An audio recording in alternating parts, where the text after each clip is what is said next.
The wedding is loud, the guest, plenty, the party, glamour, and the entire event, very colorful. Kioma weds her fiancé of 2 years in a grand style, a societal wedding, the type that will be in the lips of people for weeks and in the editorials of blogs and vlogs for months.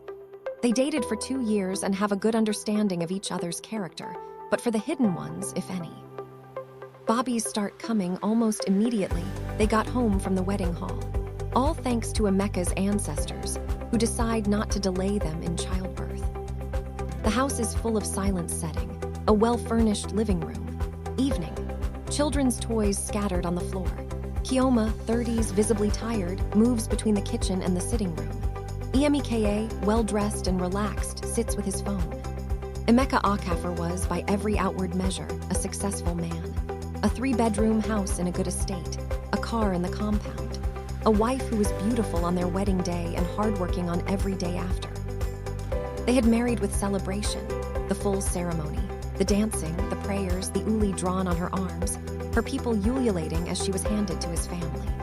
And in less than 5 years of that glorious union, 3 children had come, 2 boys and a girl, filling the house with noise, laundry, hunger, and the endless, beautiful chaos of life being lived. But inside that beautiful house, one thing was quietly wrong.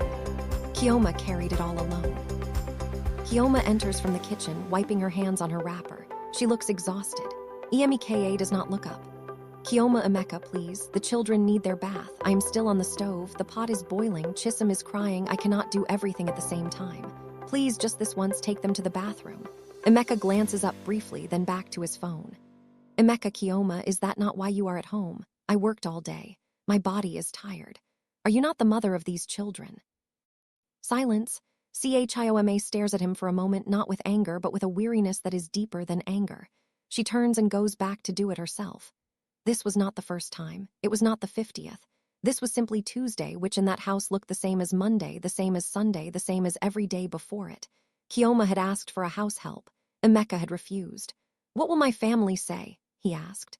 That my wife cannot manage her own home. She had stopped asking. She had simply continued, cooking, cleaning, bathing children, washing school uniforms at midnight, waking before the sun, sleeping after everyone else. A woman does not announce her breaking. She simply keeps going until one day she cannot. The tree that is never given water does not announce it is dying. It simply stops producing leaves, and by the time you notice, the roots are already gone.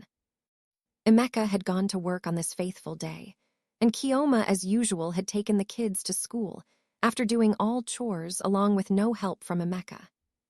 She quickly rushed home to continue with her chores, and also make lunch before the school closing time, as she will be the one to pick them from school too.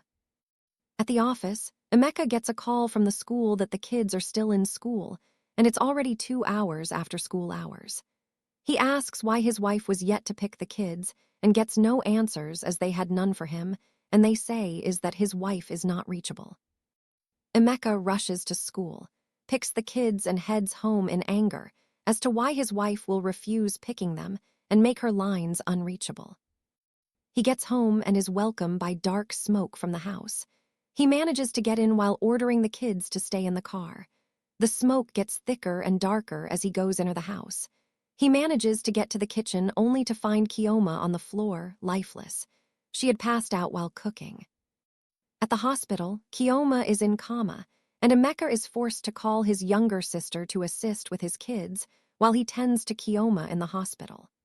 The sister is unable to continue after 3 days, and Emeka yields to getting a live-in help.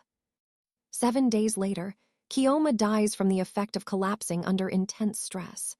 Emeka eventually gets the house help and learns his lessons the hard way, having to raise the kids without his wife, Kioma.